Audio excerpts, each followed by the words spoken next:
محترم حضرات، محبت کے ساتھ ایک مرتبہ درود پاک پڑھ لیں تمام بھائی۔ اللہم صلی علی سیدنا مولانا محمد معدن الجود والکرم وآلہ وبارک وسلم، صلاۃ و سلاما علیک یا سیدی یا رسول اللہ وعلی آلک واصحابک اجمعین۔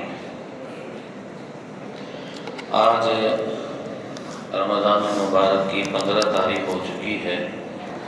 15 رمضان المبارک 1444 ہجری بمطابق 6 اپریل 2023۔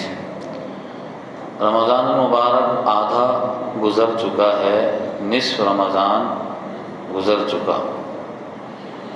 اللہ کا یہ مہمان جو ہماری مغفرت و نجات کروانے کے لیے آیا ہے، دیکھتے ہی دیکھتے آدھا رمضان گزرا، ہمیں پتہ بھی نہیں چلا۔ اب بقیہ آدھا رمضان وہ بھی گزر جائے گا، تو ہمارا فرض بنتا ہے کہ ہم اپنی نجات اور مغفرت کی فکر کریں، اور جب یہ رمضان کا مہینہ ختم ہو، رخصت ہو، تو اللہ کرے یہ رمضان ہم سے ایسے رخصت ہو کہ ہماری مغفرت ہو چکی ہو۔ خوش نصیب ہیں وہ مسلمان جو اللہ کی اس مہمان رمضان کو اللہ کی یاد میں گزارتے ہیں۔ ہر مسلمان کو یہ چاہیے کہ وہ زندگی میں ملنے والے ہر رمضان کو یہ سمجھ کر گزارے، ہو سکتا ہے میری زندگی کا یہ آخری رمضان ہو سکتا ہے۔ کتنے لوگ ایسے ہیں پچھلے سال رمضان میں تھے، اس سال نہیں ہیں، اور کتنے لوگ ایسے ہوں گے اس سال ہمارے ساتھ ہیں، ہو سکتا ہے آئندہ سال وہ ہمارے ساتھ نہیں ہوں، اور یہ بھی ہو سکتا ہے وہ ہوں، ہم ان کے ساتھ نہیں ہوں۔ تو اس لیے رمضان کی قدر کرنی چاہیے۔ حقیقت یہ ہے کہ ہم نے قدر نہیں کی۔ آپ کی بات نہیں کر رہا، میں اپنی بات کر رہا ہوں۔ کوئی قدر نہیں کی ہم نے۔ رمضان 15 دن کیسے گزارے، اللہ اکبر۔ حضور علیہ السلام سے پوچھئے وہ کیسے رمضان گزارتے تھے، حضور کے صحابہ سے پوچھئے وہ کیسے رمضان گزارتے تھے۔ رمضان شروع ہونے سے 2 مہینے پہلے وہ انتظار کرتے تھے اللہ کا مہمان آئے، کیونکہ رمضان وہ مہینہ ہے جس میں بے شمار رحمتیں اللہ کی دنیا میں اترتی ہیں، بے شمار لوگ بخشے جاتے ہیں، بے شمار لوگوں کو جہنم سے آزاد کیا جاتا ہے۔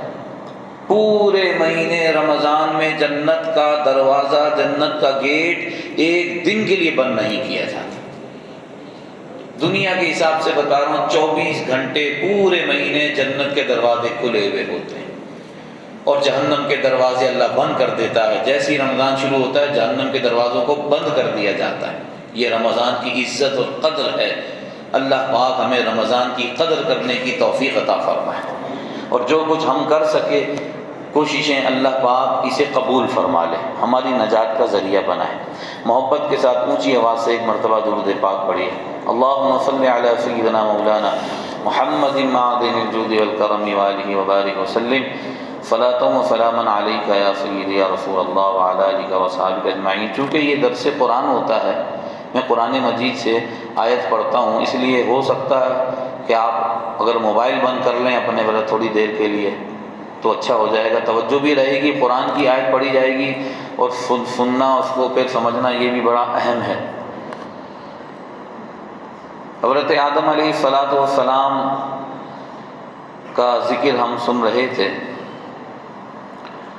سب سے پہلے انسان، سب سے پہلے نبی، ابو البشر، انسانوں کے باپ، یہ آپ کا لقب ہے، ابو البشر۔ حضرت آدم علیہ السلام کا ذکر پہلے سپارے میں،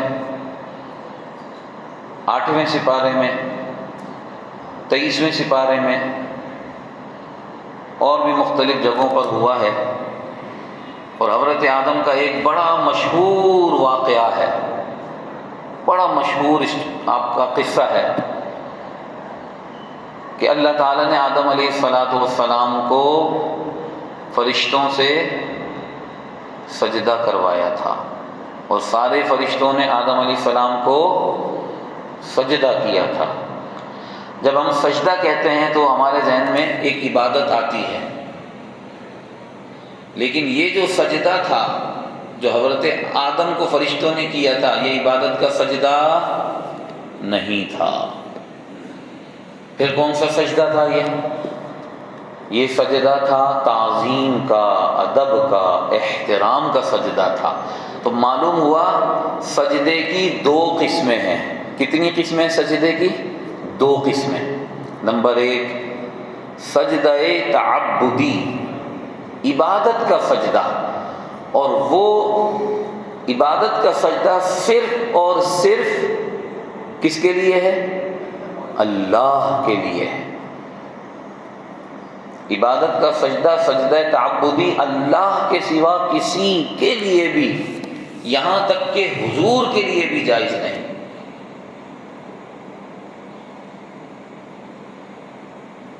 روایت میں آتا ہے کہ ایک دفعہ ایک جانور نے، ایک اونٹ نے، کیمل، اس نے حضور صلی اللہ علیہ وسلم کو سجدہ کیا۔ تو صحابہ نے دیکھا کہ یہ کیمل، یہ اونٹ سجدہ کر رہا ہے حضور کو۔ تو حضور صلی اللہ علیہ وسلم سے صحابہ کہنے لگے یا رسول اللہ، اگر یہ اونٹ سجدہ کر رہا ہے تو پھر ہم زیادہ حق رکھتے ہیں آپ کو سجدہ کریں۔ تو حضور نے فرمایا، غور سے سنیے، حضور نے کیا فرمایا؟ اگر اللہ کے سوا کسی کو سجدہ جائز ہوتا تو میں عورتوں کو حکم دیتا کہ وہ اپنے شوہروں کو سجدہ کریں، لیکن جائز نہیں ہے۔ تو سجدہ تعظیمی، احترام میں سجدہ کرنا یہ جائز تھا کس شریعت میں؟ حضور سے پہلے جتنی بھی شریعتیں گزری ہیں ان میں جائز تھا۔ جیسے یوسف علیہ السلام کو ان کے بھائیوں نے سجدہ کیا جس کا ذکر قرآن میں آیا۔ ہماری شریعت میں، حضور کی شریعت میں، یہ تعظیم کا سجدہ بھی ناجائز ہے، حرام ہے، گناہ کبیرہ ہے۔ بات سمجھ میں آ گئی آپ کے؟ میرے خیال میں نے بڑی وضاحت سے سمجھا دیا ہے آپ کو۔ اعوذ باللہ من الشیطان الرجیم، پارہ نمبر 1 سورہ بقرہ، آیت نمبر 34 34۔ وَإِذْ قُلْنَا لِلْمَلَائِكَةِ اسْجُدُوا لِآدَمَ فَسَجَدُوا إِلَّا إِبْلِيسَ، اللہ نے فرمایا جب ہم نے کہا، فرشتوں کو حکم دیا، اے فرشتوں آدم کو سجدہ کرو، یعنی تعظیم کا سجدہ، تو سب فرشتوں نے سجدہ کیا سوائے ابلیس کے، شیطان کے۔ شیطان نے سجدہ تعظیمی نہیں کیا آدم علیہ السلام کو، اور اس کا نقصان کیا ہوا؟ اس کو نبی کی تعظیم نہ کرنے کی وجہ سے نقصان کیا ہوا؟ بہت بڑا عبادت گزار تھا، بڑی عبادتیں کی تھی اس نے، یہ زمین کا کوئی چھوٹا سا حصہ بھی خالی نہیں چھوڑا تھا اس نے جہاں اس نے سجدہ نہ کیا ہو، اللہ کی عبادت نہ کی ہو۔ آسمانوں پہ رہتا تھا، زمین کا بادشاہ مانا جاتا تھا، فرشتوں کو پڑھاتا تھا، بڑی عزت تھی اس کی۔ لیکن جب نبی کی تعظیم، ادب اور احترام کو چھوڑ دیا جو اصل چیز ہے، اللہ تعالیٰ عبادت بھی جب قبول کرتا ہے جب عبادت کرنے والا نبی کا ادب کرتا ہے۔ شیطان کہ اس عمل سے عبرت پکڑنی چاہیے لوگوں کو اور عبادت پہ فخر نہیں کرنا چاہیے۔ شیطان کیوں بنا؟ شیطان کا نام ابلیس کیوں پڑا؟ شیطان کو اللہ نے جنت سے کیوں نکالا؟ کیا نمازیں نہیں پڑھتا تھا اللہ کی؟ نہیں، کیا نمازیں نہیں پڑھتا تھا؟ شیطان نے جتنی نمازیں پڑھی ہیں ساری دنیا کے لوگوں کی نمازیں بھی ملا لے تو شیطان کی نماز کو نہیں پہنچ سکتے۔ کدھر ہیں آپ؟ شیطان کے سجدوں کی کاؤنٹنگ کریں نا، اگر آپ اس نے سجدے کتنے کیے تھے تو ساری دنیا کے لوگوں کے سجدے بھی جمع کر لو تو شیطان کے سجدوں کا 1/3 1/4 بھی نہیں ہوتا ہے۔ تو کمی کیا تھی؟ مسئلہ کیا تھا اس کے ساتھ؟ غلطی کیا تھی اس کی؟ بھئی عبادت اس کی زیادہ، سجدے اس کے زیادہ، اور وہ جو ہے فرشتوں کو وہ پڑھاتا تھا، آخر کیا ہو گیا کہ وہ عزازیل سے ابلیس بن گیا اور شیطان بن گیا؟ کیا غلطی تھی اس کی؟ یہ عبرت ہے ہر مسلمان کے لیے، کبھی ایسی غلطی نہ کرے، ورنہ ساری عبادت اس کے منہ پہ اللہ مار دے گا، جیسے شیطان کے منہ پر مار دی۔ تو شیطان نے سجدہ نہیں کیا، اس وجہ سے تعظیم نہیں کی نبی کی، بے ادبی کی۔ دیکھیے فرشتوں نے تعظیم کی، کیونکہ سجدے کا مطلب تعظیم ہے۔ یہاں سجدہ کسے کہتے ہیں؟ سجدہ کہتے ہیں اپنے سر کو، اپنی پیشانی کو زمین پہ رکھ دینا، یہ سجدہ ہوتا ہے، یہ سجدے کا معنی ہے۔ بہت زیادہ جھک جانا، نیچے چلے جانا۔ اور سجدے میں بندہ کتنا جھکتا ہے، بالکل زمین پہ جا کے اپنی پیشانی رکھ دیتا ہے۔ تو فرشتوں نے تعظیم کی، سجدہ کیا، سجدہ نے تعظیم کی، اور اس نے سجدہ نہیں کیا۔ ابا، اللہ فرماتا ہے شیطان نے انکار کر دیا، میں نہیں کروں گا سجدہ، منکر ہو گیا نبی کی تعظیم کا۔ نمبر 2، واستکبر، اور شیطان نے غرور کیا، تکبر کیا۔ تکبر کیا ہے؟ تکبر کا مطلب کیا ہے؟ تکبر کسے کہتے ہیں یہ بھی ذرا سن لیں آپ۔ تکبر کہتے ہیں اپنے آپ کو دوسرے سے بڑا جاننا، میں بڑا ہوں، یہ تو چھوٹا ہے۔ اب کسی بھی اعتبار سے اپنے کو بڑا جاننا، اللہ نے کسی کو مال دے دیا، دولت دے دی، پیسہ دے دیا، بنگلہ دے دیا، کوٹھی دے دی، تو اب وہ غریبوں کو یا دوسروں کو بولے یہ تو ایسے ہی ہے، یہ کیا ہے، میرے سامنے کیا ہے، حقیر جاننا دوسرے کو۔ ایک بات بتائیے، مخلوق میں حضور سے کوئی بڑا ہے؟ میرے آقا سے بڑھ کر کوئی مخلوق میں بڑا ہے؟ وہ بڑوں سے بڑے ہیں۔ ہم نے اپنے بڑوں سے یہ سنا ہے وہ کہ اللہ کے بعد حضور ہی بڑے ہیں، ایسا ہی ہے۔ لیکن حضور کی تواضع، حضور کی عزت، حضور کی انکساری کیا ہوتی تھی؟ حضور عید کی نماز پڑھانے جا رہے ہیں، غور فرمائیں کیا زندگی تھی، یہ سیکھنے کو ملتا ہے۔ حضور عید کی نماز پڑھانے جا رہے ہیں، ایک چھوٹا سا بچہ رو رہا ہے، چھوٹا سا بچہ۔ آج تو بچوں کو ہم اہمیت ہی نہیں دیتے۔ حضور جیسی عظیم ہستی، حضور نماز پڑھانے جا رہے ہیں، عید کے چھوٹا بچہ رو رہا ہے، حضور نے اس کو اپنے سینے سے لگایا، بچے تم بیٹا کیوں رو رہے ہو؟ عرض کی میرے ماں نہیں، میرا باپ نہیں۔ کیا کہا؟ آج عید کا دن ہے، سب خوشیاں منا رہے ہیں، تو جس بچے کے ماں باپ نہ ہو تو بچہ کیا سوچتا ہوگا؟ حضور نے سینے سے لگایا، فرمایا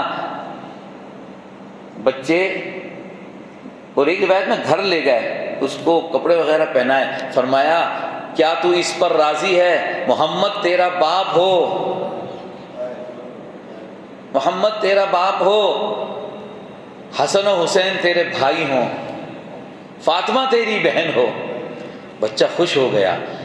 آپ سوچئے کوئی بادشاہ وزیر مشیر یہاں سے گزر رہا ہو، بچوں کو چھوڑ دیجئے، اپنے ملک کے عام آدمی کو قریب بھی نہیں آنے دے گا، ہٹو ہٹو ہٹو۔ یہ مطلب ایک جنرل بات کر رہا ہوں میں، آپ کی بات نہیں کر رہا، ایک جنرل ایسا ہے۔ بہرحال مال ہو، دولت ہو، پیسہ ہو یا علم ہو یا کوئی بھی بڑی ایسی نعمت ہو، بندہ تکبر نہ کرے، میں ہوں نا، میں تو اللہ کو پسند ہی نہیں ہے۔ ابا واستکبر، اس نے انکار کیا اور تکبر کیا۔ اچھا اب میں ایک حدیث سنا دوں، ایک ذہن میں آپ کے سوال آ سکتا ہے بعد میں کبھی، میں اس کا پہلے ہی آپ کو جواب دے دیتا ہوں۔ حضور علیہ الصلوۃ والسلام کی حدیث ہے اور صحیح مسلم کی یہ حدیث ہے۔ حضور علیہ الصلوۃ والسلام نے ارشاد فرمایا جس کے دل میں رائی کے برابر بھی تکبر ہوگا۔ رائی کیا چیز ہے؟ ایک جو ہے نا چھوٹا سا معمولی سا ایک دانہ ہے، باریک سا ایک دانہ، جیسے سم تل ہوتے ہیں نا، اس سے بھی باریک دانہ ہے۔ فرمایا اتنا تھوڑا سا بھی تکبر دل میں ہوگا، جنت میں نہیں جائے گا۔ اللہ اکبر! نماز اس کے پاس، روزے اس کے پاس، حج اس کے پاس، کون کون سی عبادتیں نہیں ہیں، لیکن دل میں کیا ہے؟ تکبر. اور ہے بھی کتنا، اتنا باریک چھوٹا سا مثال دی کہ رائی کے دانے کے برابر، اتنا سا تکبر بھی اللہ پسند نہیں کر رہا اور اس کو جنت میں نہیں جانے دے رہا اس کا تکبر. بتائیے آپ، تکبر کتنی بڑی بلا ہے، مصیبت ہے، مصیبت.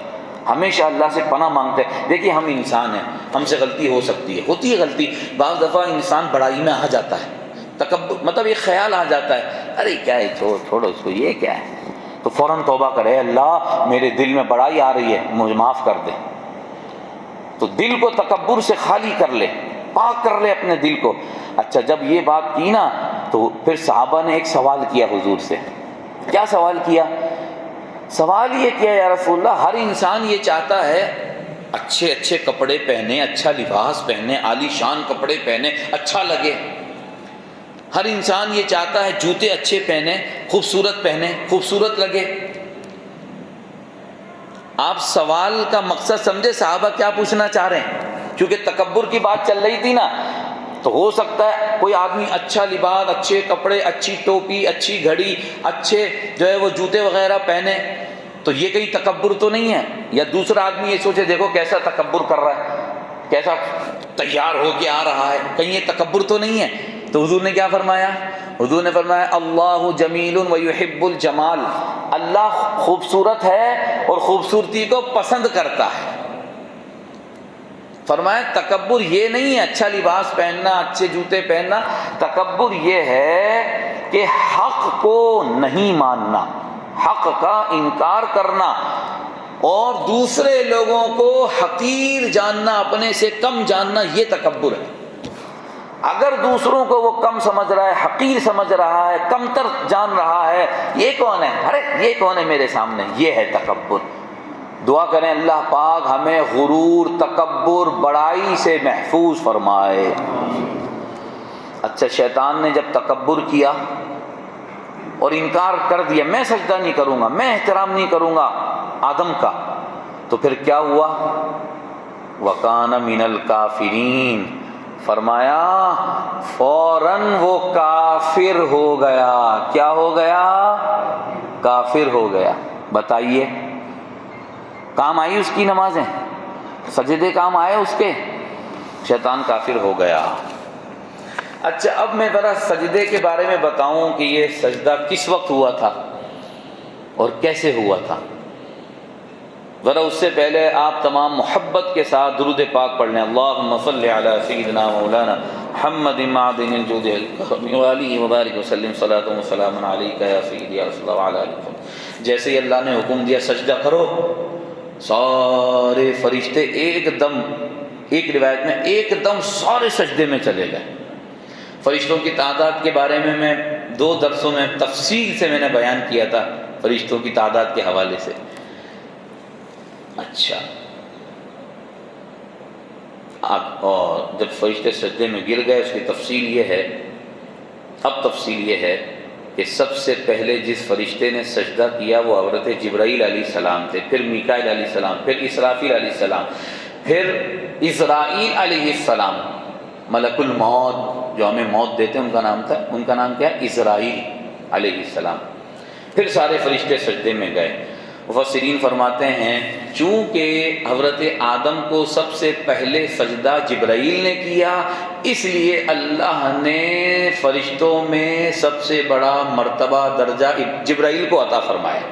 پھر میکائیل نے کیا تو اس کے بعد ان کا درجہ. پھر اسرافیل کون ہے؟ یہ وہ فرشتے ہیں جو قیامت سے پہلے ایک سور پھونکیں گے. اسرافیل ان کا نام ہے، اسرافیل. سور کیا؟ ایک آواز آئے گی قیامت سے پہلے. قیامت کب آئے گی؟ جمعے کے دن. کس مہینے میں آئے گی؟ محرم کے مہینے میں. کس تاریخ کو آئے گی؟ 10 محرم کو. سال نہیں بتایا حضور نے، یہ راز ہے، یہ راز ہے اللہ اس کے رسول کے درمیان. تو سور پھونکیں گے اسرافیل علیہ السلام. سور کیا ہے؟ یہ آواز آنا شروع ہوگی اور پھر اتنی بڑھ جائے گی، لوگ مر جائیں گے سارے. حضرت اسرافیل علیہ السلام سور پھونکیں گے قیامت آئے گی، زمین پھٹے گی، آسمان پھٹے گا، چاند گرے گا، چاند جو ہے اس کی روشنی ختم، سورج کی روشنی ختم، تارے گرنا شروع ہوں گے، سمندر میں آگ لگ جائے گی، سب چیز ختم ہو جائے گی۔ یہ پورا منظر 29ویں 30ویں پارے میں آیا ہے، تراویح ہم پڑھیں گے نا، اس سے پہلے جو درس ہوگا وہاں پہ یہ پورا منظر آیت قرآن کی آیت کی روشنی میں عرض کروں گا۔ پھر اللہ تعالیٰ سارے فرشتوں کو بھی موت دے گا، اسرافیل علیہ السلام کو بھی موت دے گا، سب صرف اللہ کی ذات باقی رہے گی۔ پھر اس کے ٹھیک 40 برس کے بعد جب دنیا ختم ہو جائے گی، سب ختم ہو جائیں گے، اس کے کتنے سال کے بعد؟ آفٹر 40 ایئرس اللہ تعالیٰ اسرافیل علیہ السلام کو پھر زندہ کرے گا۔ پھر اسرافیل علیہ السلام دوسری سور پھونکیں گے، پھر سارے جو مرے تھے ساروں کو اللہ زندہ فرما کے حشر کے میدان میں لے آئے گا۔ پھر حساب اور کتاب کیا کر کے آئے ہو، پھر وہ باقی کے معاملات ہیں۔ اچھا اب سنیے، تو حضرت آدم علیہ السلام کو جو سجدہ کرایا گیا یہ تھا جمعے کے دن، عصر سے مغرب۔ مفسرین فرماتے ہیں جمعے کے دن سجدہ کیوں کرایا گیا؟ چونکہ آدم کی پیدائش بھی جمعے کے دن ہوئی ہے، آدم جنت بھی جمعے کے دن گئے، آدم زمین پہ بھی دنیا میں آئے، وہ سبب آگے آ رہا ہے بیان کے جنت سے یہ کیسے آئے تھے دنیا میں، وہ بھی جمعے کا دن تھا۔ پھر آدم کا انتقال بھی جمعے کے دن ہوا، حضرت آدم علیہ السلام کا، تو سجدہ بھی جمعے کے دن ہوا، تو عصر سے مغرب کا یہ وقت تھا۔ دوسرا قول مفسرین کا، فرمایا جب فرشتے سجدے میں گئے، حضرت آدم کو تعظیم کا سجدہ کیا، تو ملائکہ فرشتے 100 سال تک سجدے میں پڑے رہے، 100 سال تک۔ تیسرا قول یہ ہے کہ فرشتے دنیا کے اعتبار سے 500 سال تک سجدے میں پڑے رہے۔ اب یہ ساری باتوں کو یوں میں بیان کرتا ہوں کہ ساری چیزیں یہ 300 500 اور پہلے کس نے کیا پھر بعد میں فرشتوں نے سجدہ کیا، اس کو آسان لفظوں میں یوں بیان کیا جائے گا کہ جب فرشتوں نے حضرت آدم کو سجدہ کیا تو شیطان تو دور کھڑا ہو گیا، شیطان الگ ہو گیا، فرشتوں کے درمیان ہی بیٹھا ہوا تھا وہ، تو جب فرشتے سجدے میں گئے تو وہ تھوڑا دور ہو کے کھڑا ہو گیا، دور تھوڑا پرے ہو گیا، تو اس نے تو انکار کر دیا، تو یہ سجدہ ہوتا رہا۔ اب فرشتوں نے سر اٹھایا سجدے سے، جب فرشتوں نے سر اٹھایا سجدے سے تو دیکھا ارے یہ اکیلا کھڑا ہوا ہے، اس نے سجدہ نہیں کیا۔ تو فرشتوں نے جب سر اٹھا کر شیطان کو دیکھا تو شیطان گستاخ بدبخت، وہ تو پہلے اللہ سے بول دیا میں نہیں کرتا، تو شیطان آدم علیہ السلام کو پیٹھ دے کر کھڑا ہو گیا، پیٹھ دے کر۔ اس سے کیا پتہ چل، اب آپ کی توجہ چاہوں گا میں تھوڑی دیر کے لیے، یہاں پہ ایک بیماری عام ہے، معذرت کے ساتھ ناراض تو نہیں ہوں گے، ناراض نہیں ہوئیے گا، اگر کوئی ایسی چیز جو ادب کے خلاف میں دیکھوں گا تو میری کوشش ہوگی اس کی اصلاح کروں، اگر میں نہیں اصلاح کروں گا تو بتائیے میں تو قیامت میں پکڑا جاؤں گا۔ اللہ نے فرما دیا کہ تم یہ بے ادبی کر رہے تھے میرے قرآن کی، میرے کتاب کی، میرے کلام کی، تو آپ تو میرا گریبان پکڑ لیں گے، اللہ یہ مولانا ہمیں صبح شام درس دیتا تھا، اس نے تو ہمیں کبھی نہیں سمجھا، اس نے تو ہمیں کبھی نہیں پتا، میں تو مارا جاؤں گا اللہ نہ کرے۔ اور یہ جو مصلی اور یہ جو منبر آپ نے میرے حوالے کیا ہے مجھے بڑا ڈر لگتا ہے، بعض دفعہ مجھے رونا آتا ہے، میں اس کا اہل نہیں ہے اللہ، میں اس ذمہ داری کو پورا کر بھی رہا ہوں کہ نہیں پورا کر رہا، اور میں اللہ سے دعا کرتا ہوں کہ یہ جو منصب اور یہ جو ذمہ داری ہے یہ بہت بڑا وزن ہے میرے کندھے پر، اللہ تعالیٰ مجھے ذمہ داری ادا کرنے کی ہمت عطا فرمائے اور میری مدد فرمائے۔ شیطان آدم علیہ السلام کو پیٹھ دے کر کھڑا ہوا، یہ بے ادبی ہے۔ اب ہمارے بعد مسلمان بھائی کیا کرتے ہیں، یہاں پر میں نے عام طور پر دیکھا، ختمہ وغیرہ ہوتا ہے ویسے بھی میں نے دیکھا ہے، کیا کرتے ہیں، یہ بندہ یہاں قرآن پڑھ رہا ہے، اس کے سامنے آ کر بیٹھ جائیں، قرآن کو پیٹھ دیں گے، اور چونکہ یہاں حبشی لوگ، ان کے یہاں تو کوئی عیب ہی نہیں ہے، یہ تو بیچارے پتہ نہیں نماز بھی پڑھتے ہیں، یہ کون سی نماز ہے؟ حدیث شریف میں اس نماز کو منافق کی نماز کہا ہے۔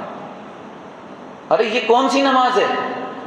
آپ وزیر اعظم کے سامنے، صدر کے سامنے کھڑے ہوں، اس سے بات کر رہے ہوں، اور وزیر اعظم کے سامنے، پریزیڈنٹ کے سامنے بات کرتے کرتے کبھی یہ بھی دیکھ رہا ہوں، بات بھی چل رہی ہے، آپ کبھی ادھر دیکھیں کبھی ادھر دیکھیں، پریزیڈنٹ بولے گا اس کو تو تمیز ہی نہیں ہے، ادب ہی نہیں ہے، اس کے کوئی مینرز نہیں ہے، یہ میرے سامنے مجھ سے بات کر رہا ہے، میرے سامنے کھڑا ہوا ہے، ادھر ادھر دیکھ رہا ہے، تو دنیا کے وزیر اور پریزیڈنٹ اور پرائم منسٹر کے سامنے ہاتھ باندھ کے ہم کھڑے ہوتے ہیں، ٹینشن بالکل ایک دم حاضر، اور اللہ کے سامنے کھڑے ہو بھائی، کدھر دیکھ رہے ہو؟ اللہ سے نماز کیا ہے؟ اللہ سے بات کرنا، رب کے حضور کھڑے ہو، ادھر دیکھ رہے ہو، توجہ کدھر ہے تمہاری؟ یہ منافق کی نماز ہے۔ نماز پڑھو خشوع و خضوع سے، بڑے توجہ سے۔ اب یہ عام بیماری یہاں میں نے دیکھی ہے، نماز پڑھ رہے ہیں، کیا تماشا، کیا تماشا۔ ان دونوں چیزوں سے بچیں۔ ایک تو قرآن کو پیٹھ نہیں دیں، پیٹھ ہو رہی ہے، آپ پیچھے بندہ بیٹھے قرآن پڑھ رہا ہے، آپ ہٹ جائیں وہاں سے، تھوڑا ادھر بیٹھیں، یا اس کو آگے بلا لیں، آپ پیچھے چلے جائیں۔ کریں گے نا ادب انشاءاللہ، با ادب با نصیب، بے ادب بے نصیب۔ یہ شیطان نے یہ کام کیا، آدم علیہ السلام کی بے حرمتی کی، پیٹھ دے کر کھڑا ہو گیا۔ تو بہرحال بات میں یہ عرض کر رہا تھا، فرشتوں نے سجدہ کیا، سجدہ کر کے جب جیسے کھڑے ہوئے دیکھا کہ یہ پیٹھ دے کر آدم علیہ السلام کو کھڑا ہوا ہے، او ہو، فرشتوں نے سوچا اللہ کا شکر ہے، ہم نے اللہ کے حکم پہ عمل کیا، اللہ کے حکم پہ عمل کیا، اور اس بدبخت جیسے ہم نہیں بنے۔ تو جب فرشتوں نے یہ دیکھا تو فرشتوں نے پھر دوسرا سجدہ شکرانے کا کیا، اے اللہ تیرا شکر ہے۔ تو جو ہے وہ پھر فرشتوں نے دوسرا سجدہ اس طرح کیا، شکرانے کا سجدہ۔ اب تیسری بات سنیے ذرا، جب دوسرا سجدہ کر کے فرشتے کھڑے ہوئے تو فرشتوں نے کیا دیکھا؟ اللہ اکبر، اللہ اکبر۔ پہلے شیطان کی شکل بڑی خوبصورت تھی، ظاہر عبادت کا نور تھا نا۔ یاد رکھو اچھی طرح میرے بھائیوں، یاد رکھو، جب آپ نماز پڑھتے ہیں، جب آپ سجدہ کرتے ہیں، جب آپ تسبیح پڑھتے ہیں، جب اللہ کی عبادت کرتے ہیں، یہ عبادت کا نور اللہ آپ کے چہروں پر ڈال دیتا ہے۔ سمجھ میں آ رہی ہے بات؟ لیکن اس رب کا شکر ادا کرو، گناہ کرتے ہو تو گناہ کا وہ اثر جو پہلے والی قوموں پہ ہوتا تھا فوراً چہرے پر ظاہر ہوتا تھا۔ ہم سے پہلے جو امتیں تھیں نا، لوگ تھے، کوئی گناہ کرتے تھے نا، مثلا کسی نے شراب پی لی، صبح اس کی پیشانی پہ قدرتی لکھا ہوتا تھا شراب پی کے آیا، زنا کیا لکھا ہوتا تھا، کوئی بھی گناہ کرتا تھا اس کی پیشانی پہ قدرتی لکھ دیا جاتا تھا۔ یہ اللہ نے ہمارے عیبوں پہ، گناہوں پہ پردہ ڈالا ہے کہ اللہ نے ہمارے عیبوں کو چھپایا ہوا ہے، لیکن یاد رکھو کب تک چھپے گا؟ قیامت میں کھلے گا۔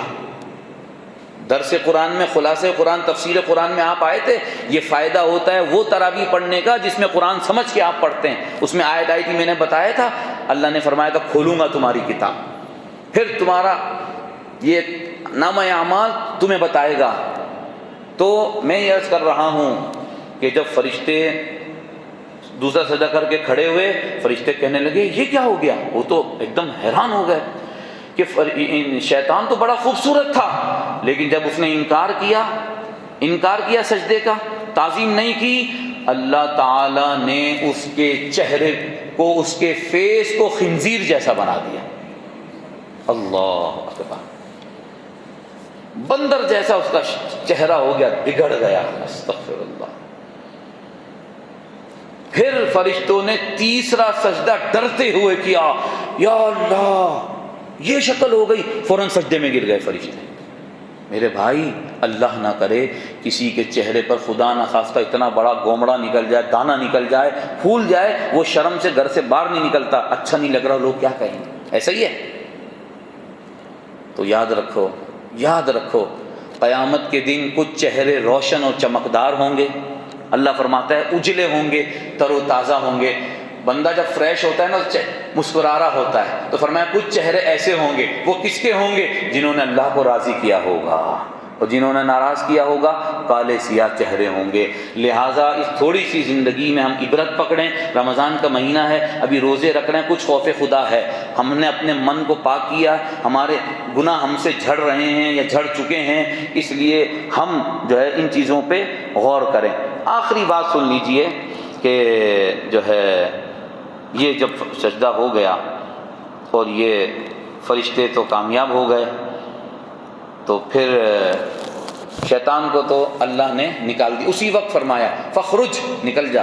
آگے کا واقعہ، کل تو جمعہ ہے، جمعے کا بیان ہوگا، سیٹرڈے کو 17 رمضان ہے، 17 رمضان غزوہ بدر، یاد دلا رہا ہوں دوبارہ آپ کو، 17 رمضان غزوہ بدر، اسلام کی پہلی جنگ، فرشتے آئے تھے مسلمانوں کی مدد کے، 313 مسلمانوں نے کامیابی حاصل کی تھی، اور 17 رمضان حضرت عائشہ صدیقہ کا بھی دن ہے، تو اس لیے سیٹرڈے کو تو میں غزوہ بدر اور عائشہ پر بیان کروں گا، سنڈے ہمارے جو مخصوص ٹاپک ہیں اس پر بیان، جنت میں بیان کر چکا، دوزخ کے متعلق عرض کروں گا، منڈے ہولیڈے ہے، سورہ یوسف کا ترجمہ تفسیر عرض کروں گا، اب ٹیوزڈے والے دن اس کے بعد کا واقعہ میں عرض کروں گا کہ پھر اللہ تعالیٰ نے آدم علیہ السلام کو کہا، اے آدم تم جنت میں رہو، اور شیطان کو جنت سے نکالا، تو حضرت آدم علیہ السلام اکیلے تھے جنت میں، اکیلے تھے نا، تو اکیلا آدمی کہیں رہے نا تو وحشت ہوتی ہے، خوف سا آتا ہے، ڈر سا لگتا ہے، اکیلا پن ہوتا ہے، تو اللہ تعالیٰ نے پھر حضرت آدم کے سکون کے لیے حضرت حوا کو پیدا کیا تھا، وہ بھی میں واقعہ عرض کروں گا۔ تو اللہ پاک سے دعا ہے کہ اللہ پاک ہم سب کو سمجھ کی اور عمل کی توفیق عطا فرمائے۔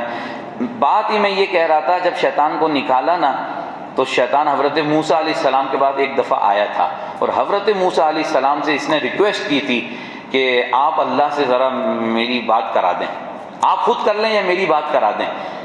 تو پھر حضرت موسیٰ علیہ السلام نے اللہ سے بات کی تھی شیطان کے بارے میں، کیا بات کی تھی، کیا کہا تھا شیطان نے، اور اللہ نے کیا جواب دیا تھا، اور اللہ کے جواب کے بعد پھر شیطان نے کیا بولا تھا، یہ بھی میں ٹیوزڈے والے دن انشاءاللہ عرض کروں گا۔ رب ذوالجلال ہمارے گناہوں کو معاف فرما دے۔